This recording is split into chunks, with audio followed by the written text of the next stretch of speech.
it's Krystal, your Leo bestie. Welcome back. I am going to be diving into step number 16, and step number 16 is going to be about journaling and how journaling has helped me in healing my inner child. I do have a special guest that is coming with me to answer some questions because she is really the one that got me into more depth of journaling because I used to just like journal and jot down like what was going on in my life and what was going on to my day-to-day basis. And not until I met her was when she taught me this specific style of journaling that allowed me to really connect more to myself and really discover that I have all the answers in that side of me. So I won't hold you guys up any longer. I will go ahead and bring in Lori, and I'm just going to ask her some questions about journaling and how it connects to our subconscious mind and also how we can use it in healing our inner child. So without further ado, let's go ahead and welcome Lori. Let's go ahead and welcome Lori in to my YouTube channel. Hi, Lori. Welcome. This is your first time here. Do you want to just introduce yourself just a little hint of who you are? Um, I never know what to say when people ask me this question, but my favorite things to do are write poetry and read energy, and that's pretty much what I spend most of my work time on these days. Ooh, yay, I love that. She's my wizard, guys. I love to call her my wizard. I love her. So the reason I wanted to bring you today on my YouTube channel was because I wanted to talk about journaling, and you're the one person that really got me to understand that I have all the answers inside of me because I used to just journal and just jot down like what I was doing during the day, but not really until like I think it was one of your classes I went into, and ever since then it was like my life did a whole like 360. And so my first question, I do have some questions for you. Do you want to just explain the journaling method to me and to my viewers? Yeah, okay. So the journaling method I use and the one that I teach, not only for my journaling classes, but actually for the foundation of the poetry classes as well, is this thing called, well, I call it automatic journaling. Some people call it automatic writing, some people call it free writing, some people call it mindful writing. But the basic concept is so simple. It's you ask a question, any question could be given to you or one that you've come up with on your own. You write for on average 10 minutes and you write for that whole 10 minutes without stopping, regardless of what you write. And it is literally that simple. And I think it is the simplicity that gets most people off track because they're thinking it can't be that easy, but it actually is. Yeah, and I remember the first time I wrote for those 10 minutes, I was just mind blown. I'm like, who is she? Because you like don't even realize how much it really can help you in any certain aspect in any question. One question I did have with like the journaling aspect is in what ways do you think, or because I know that the reason that this comes up is because we get connected to the subconscious mind. How does that help us connect there, or what's the connection there that makes it get there? Am I explaining myself right? Does Yeah, that I make sense? think, are you asking kind of like how does it, why does it work? Yeah, so Or why does it get connected to our subconscious? What is it that gets that little tick to go off in the subconscious mind?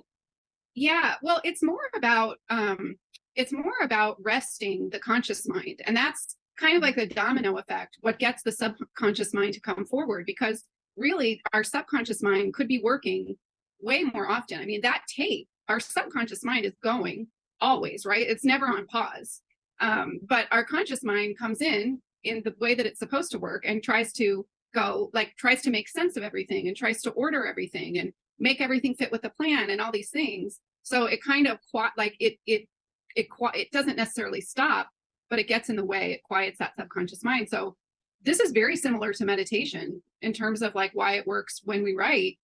Is that now again it gets better with practice, but the idea is that we are practicing truly quieting these parts of our brain that are in charge of ordering and making sense of things and being more of that critical thinker, and letting the other parts of ourselves that are deeper in that subconscious come forward and have a space and have a voice without any kind of editing. And that's really what it is. It's like, that's you. It's all you. It's just, let's move this over so the you can actually come out.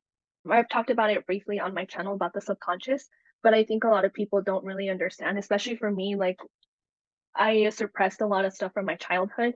And so journaling really let that come forward and really let that be released. And so, and this is like another question, in what ways do you think we can use this method apart from that to heal our inner child? I mean, I think the power of this simple method is truly unlimited. And I'm not trying to be dramatic, right? Or like clickbaity, like that. Yeah. It is truly unlimited. And in terms of how you use it to use your inner child, there are any number of questions to ask and places to start, because some people may want to start go like truly trying to track now those memories, right? For a lot of people who have inner child healing to do, they have suppressed like you have. So some people might want to start with some remembering, and some people might want to would be like, that's the last thing I'm ready to do is remember anything. So I think the most important place to start for your inner child is truly making that your first question. Where should I start with healing my inner child? Or if you want to just use another word from healing, you could. But the beauty of this process is that you get to be the leader of your own journey. And yes, we get help along the way, but it's always you driving the bus. Do you recommend the 10 minutes, or do you recommend longer for that one specific prompt for the inner child healing? I definitely recommend 10 minutes always to start. And even if this is so critical, even if you come up to a lot of resistance when you start writing, which is pretty normal when you're writing about something that you need to heal, that's been buried. Yeah. Even if you just wrote one thing over and over for 10 minutes, the point is to always continue, because it is like a muscle. And if you did, one sit up, you wouldn't have cute abs. So if you sit down and write one time for 1 minute, it's not going to be cute for your inner child either. That's so true. I didn't think about it like that, because now that you say that, I have gotten better at it. Because I remember like the first time you were like, don't pick up the pencil. Just if you can't think of anything, just keep writing. I don't know what to write. I don't know what to write. And so now that you're saying that, like I'm like just writing away. Anytime I come up to something, I'm like, I need a journal. And I forget that that it's done so much for me. I always forget, and then I get back onto there, and then I'm like, this is why I journal. Yes, same. I mean, I even have those days where I'm in the middle of trying to figure something, how I feel about something, or, like what course of action I want to take. And then I'm like, why have I allowed myself to be confused? Because my very last resort is sit down and write it down. And the beauty of it is too, when you practice this kind of muscle, just like with meditation, with time, you get to the point where you don't even have to write it down. Like you can just sort of say in your mind, I need to make up my, what's the answer to this question, or what do I need to know? And it will just come forward to you. That takes a lot of practice, but the more we do it, the easier it is to get there. So once you said that, this question came to me. So do you think that us doing the practice more and more, do you think that helps our intuition too? Yes, definitely. I mean, because when you said that, it like made me think, well, then, because we write to get answers, right? But then if you, like you're saying, like the more you practice and practice, like things just come to you. So I feel like that's the inner knowing, the intuition type of thing. Yes. When you look at, I mean, this is all like, there's some research about what's happening in our brain and why, and if that's related to intuition. I mean, none of it like proves anything, of course, because this is all pretty out there, but there's some pretty good research that shows us why we would get better and why it would help our intuition. And it's kind of like in meditation, the goal with just some basic focused meditation is the same thing it is with this writing. It's to get more of a balance going in our, if we were just looking at it neurologically, like not woo-woo stuff or energy or anything, it's to get more of a balance between those parts of your brain so they can be working together. And you can have an intuition about something and still allow, like I might have an intuition that, God told me to go buy 5,000 bananas. Well, now I want my logical mind to come in and go, you're probably crazy and that's not really happening. But when we get a balance, then we can have those intuitions and we can let our logical mind sort of flirt through it. And that's, so when people are in, and that's like the magic spot. And that's what they talk about when people are in flow state. Somehow these parts of the brain that should be more active to make sense of stuff are less active, yet the information we are receiving, whether we're writing it or we're just having an intuition in our mind, somehow it's more complex, even though that part of the brain that says this is where all the complex stuff comes from isn't as active. And so that's really like when we write like this, if we did it often, we could, I mean, the goal is like you're in this permanent state of flow, right? So then your intuitions are on all the time for everything. Saw this video yesterday of this girl talking about journaling, and she said eventually you get tired of writing about the same thing.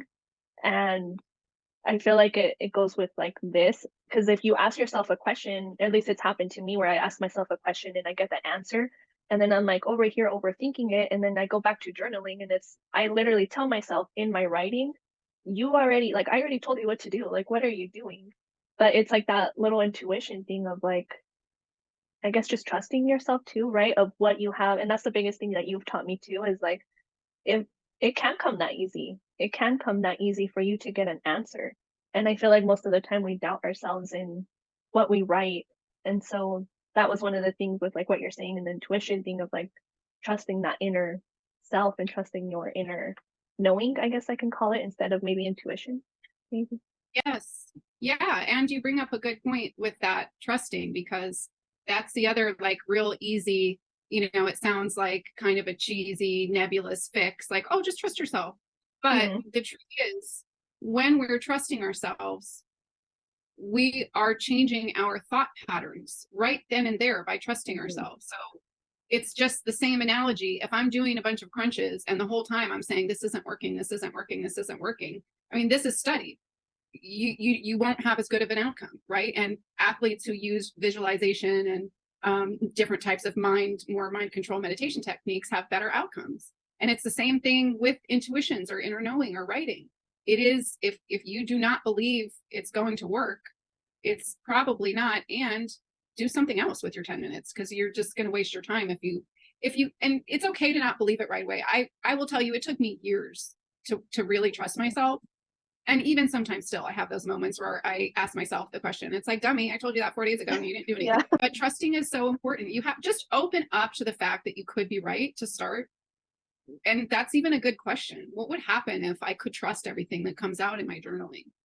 Those kinds of questions. Anytime you're coming up against resistance, ask yourself why, because it's easy. This is like a buzzword.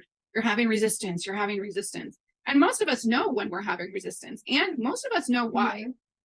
You don't want to truly know why, right? We don't want to ingest that. And when you write it down and you can look back like you did 3 days later, when you have the same question and go, oh, already answered, been there, done that, it makes a huge difference. I have it. So, and this came to me too right now. How do you feel, or what's your opinion about going back and reading your journaling? Because I'm not really good at doing that. So what do you recommend for like us or anybody, or what's your, I guess let's just, your expertise on going back and reading your own thoughts or your own journaling?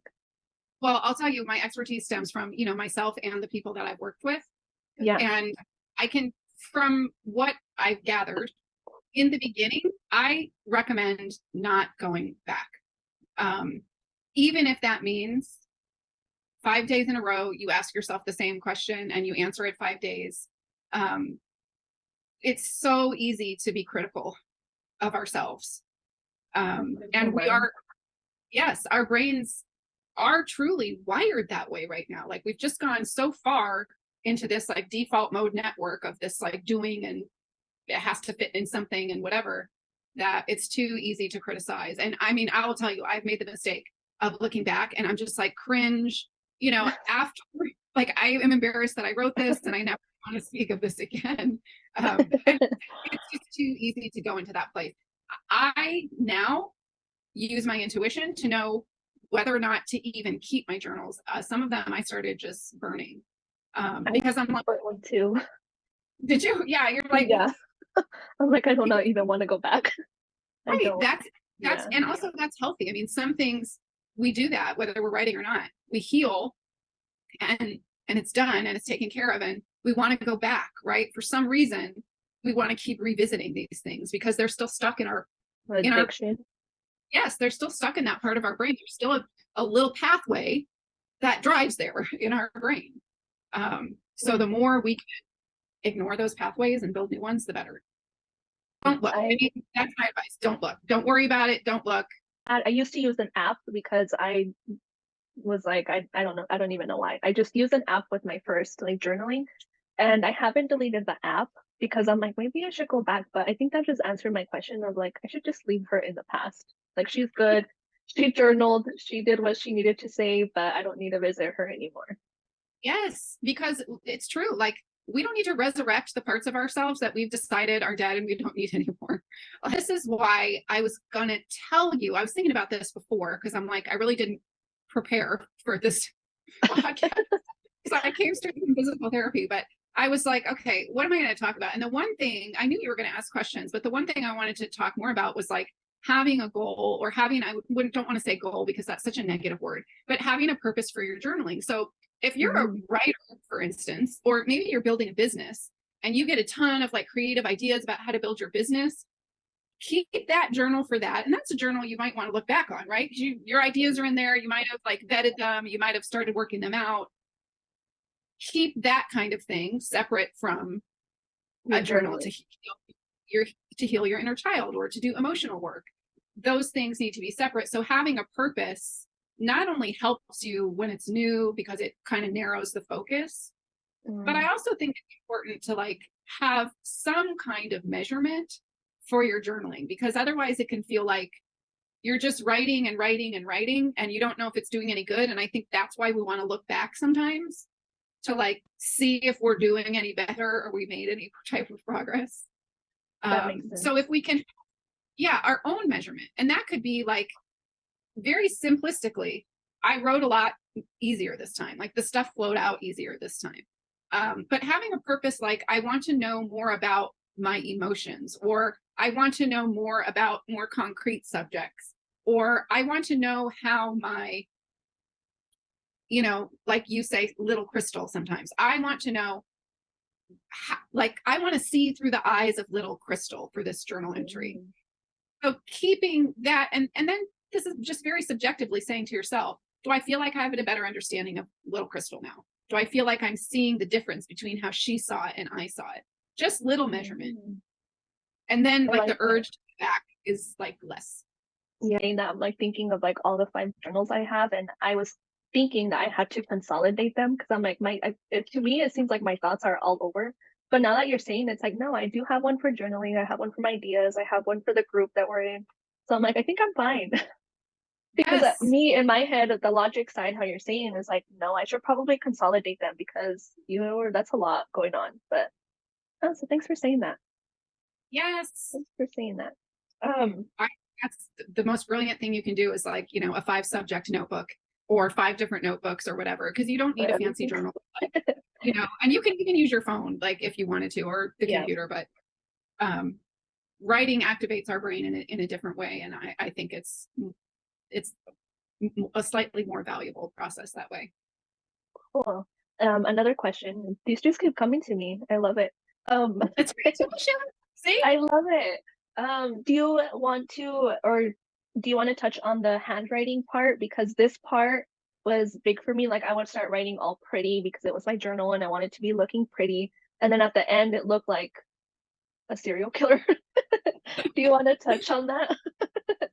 Well, I'm not sure. Tell me what, or like, what are your thoughts? Like, what is, because I know that, or I guess I've heard that the handwriting gets messier because it's your emotions are coming out. And so just like to look out for that. Like, do you have any thoughts or opinions about that? Yes. Actually, that's a good point because, a good point for one reason, because once you do this a while, most people, like, you can't even read your stuff anyway if you were to go back. Like, some of it for me, I'm like, I don't even know that. I can't read this. Who wrote this? But yeah, the idea is that, it might be just a small part of your brain that tells you to write things so that they can be so that they're legible. But releasing, that's all part of that default mode network. So releasing that, lets some release come.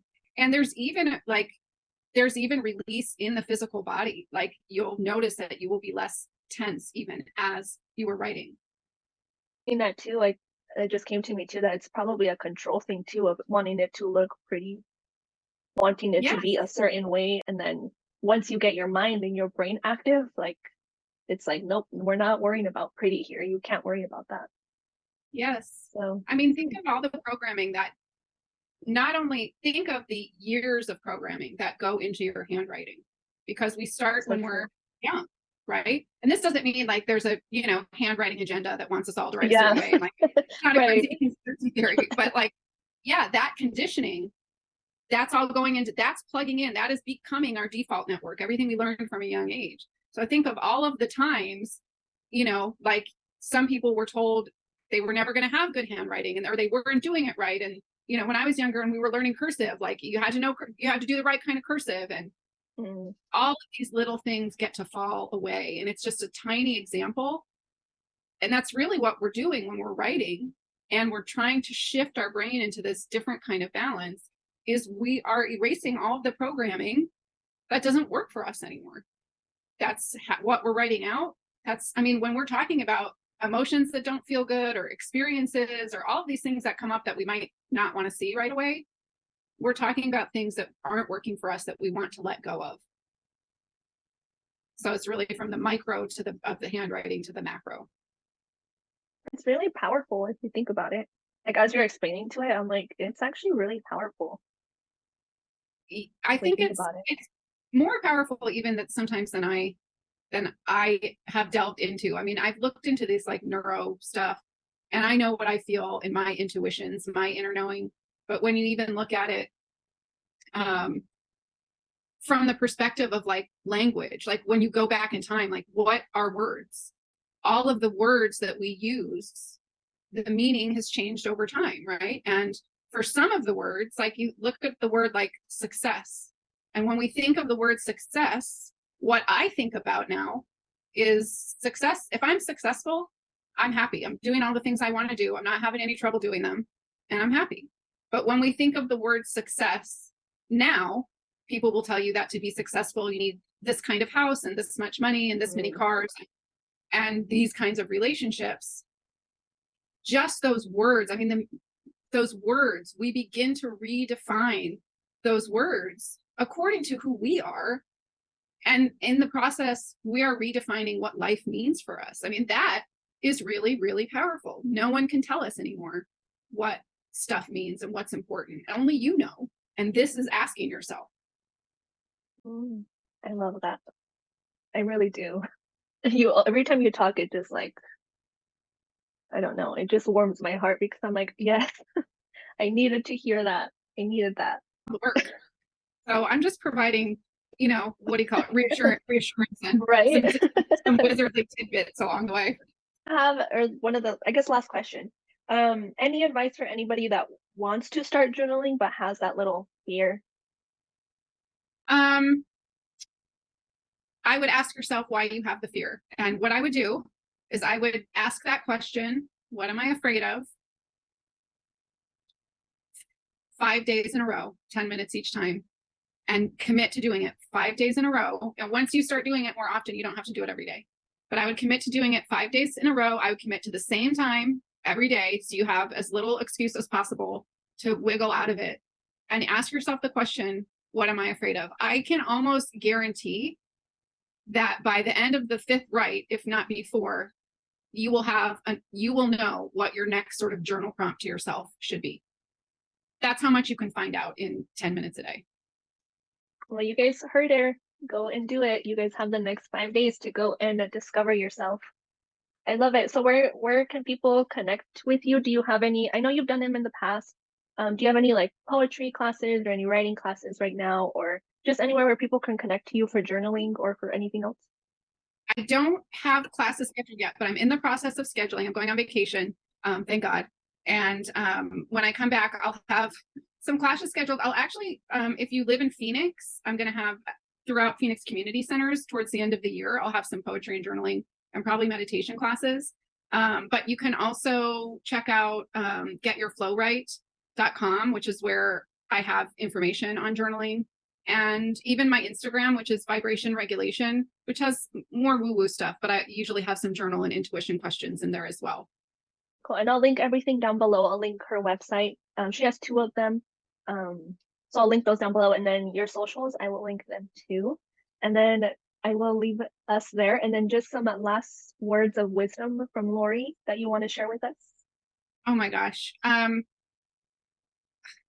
I think my last words of wisdom are be gentle with yourself. So much of every healing journey, really the biggest obstacle is usually ourselves. Be gentle with yourself. Accept yourself exactly as you are at each time you sit down and write or think about who you are, because anything else will set you back 2 steps after you've taken this first step forward. I love that. Thank you so much, Lori. I absolutely love you for doing this, and I appreciate you so much for taking the time and answering these questions for us and for me, because I'm telling you, you were like answering questions and my brain was like, wait, what about this? What about this? I think So your thank intuition you. is so strong. Okay, That's so true. maybe we're going to have a class. Maybe we're going to schedule some kind of a group that you can follow up on your channel or something. I don't know, 'cause Ooh. that's coming into my brain right now. So I feel Oh, like that would be fun. Yeah. If you guys are interested, let me know. Either in the comments or send me an Instagram DM. On my website, I made a website as well. I have a little contact me section. If you guys want to join it, send it there too. Do you have one, Lori? Like a on contact? the website. Yeah. Yeah, both of them. So if you saw it here and you go to Lori's website, go ahead, send it to her too. Like, we're in contact quite often, more often than she probably wants. No, that's not at all. But yeah, send us a message. That would be so fun to do something like that. Yeah, Like I a think so Zoom too. meeting or like a Google thing to where we do like a writing with my viewers and stuff. And yeah, I'd be Yeah. up for it. Okay, this was so much fun. Thank you. This was fun. Thank you. I will talk to you soon. Okay, bye. Okay, bye. Okay, guys, you guys heard Lori. I just want to end on a quick note by just saying thanks to God for having this conversation for having this conversation for us today and allowing Lori to take time out of her day and just send her a quick hug and love and thank you and so much good vibes. Thank you guys for being here, and remember, every single day is a new opportunity to grow. If you guys have any questions, and if you guys want to do that writing group with me and Lori, go ahead and send me a message. I would love to do it. It sounds so fun, and you guys would love it too. So I'll see you guys soon, and thank you for tuning into this episode. I love you guys, and take care.